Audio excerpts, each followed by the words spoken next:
श्री राम रावण का वध करके 14 वर्ष का वनवास खत्म कर सीता और लक्ष्मण के साथ अयोध्या लौटे।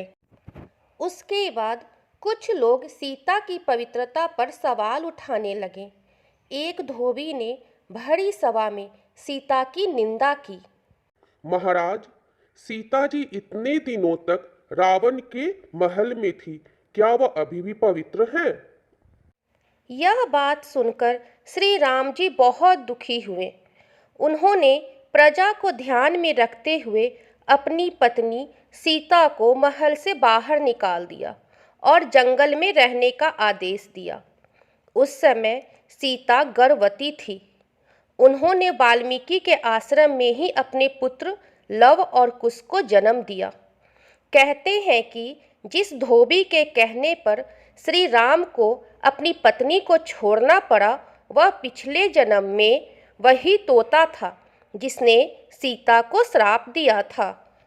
क्या आपको पता है कि ये सब एक तोते की वजह से हुआ था, जिसने सीता जी को अपने पति का वियोग झेलने का श्राप दिया था?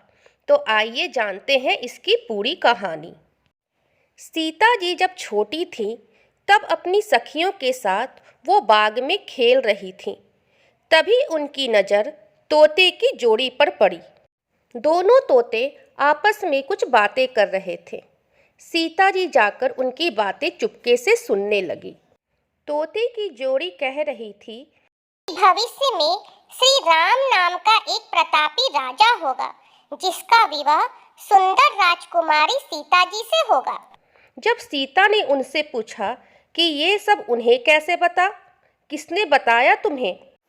तभी तोते ने कहा कि ये बातें मैंने महर्षि वाल्मीकि के मुंह से सुनी है। वे आश्रम में शिष्यों को ये बता रहे थे। तभी सीता जी ने कहा कि जिस राजकुमारी की वह बात कर रहे हैं, वह मैं हूँ। यह सुनकर तोता घबरा गया। उन्होंने कहा कि हम उड़कर कहीं दूर जा रहे हैं और कभी यहाँ नहीं आएंगे। सीता ने कहा, रुक जाओ, मैं तुम्हें अपने पास रखूंगी। तोते ने कहा कि वे आजाद पंछी हैं और किसी पिंजरे में बंद होकर नहीं रह पाएंगे। सीता जी ने कहा कि वह और भी बातें सुनना चाहती हैं, इसलिए उन्हें नहीं जाने देंगी। तोते की जोड़ियों ने खूब विनती की, मुझे जाने दो, अब मुझे जाने दो, यहाँ से जाने दो।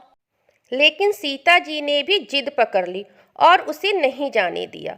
मगर बाद में सीता जी ने नर तोते से कहा, ठीक है, मैं तुम्हें छोड़ देती हूँ, लेकिन मैं मादा तोते को अपने साथ रखूंगी। नर तोता कहता है, नहीं, मेरी पत्नी को मत रखो, मेरी पत्नी गर्भवती है, ऐसा मत करो, दोनों को साथ में रहने दो। सीता जी ने उनकी एक न सुनी। उन्होंने नर तोते को तो छोड़ दिया, मगर मादा तोते को अपने साथ महल में बंदी बना लिया। नर तोता अपने साथी का वियोग सह न सका। उसने सीता जी को श्राप दिया कि जैसे आज मैं अपने जीवन साथी का वियोग सह रहा हूँ, उसी प्रकार सीता जी आप भी अपने पति के वियोग में रहेंगी। कुछ समय बाद तोते ने अपना प्राण त्याग दिया। सीता जी को जब यह बात पता चली, उन्हें बहुत दुख हुआ, मगर अब बहुत देर हो चुकी थी। कहते हैं इसी श्राप के कारण सीता को अपने पति श्री राम से दूर जाकर महर्षि वाल्मीकि के आश्रम में रहना पड़ा।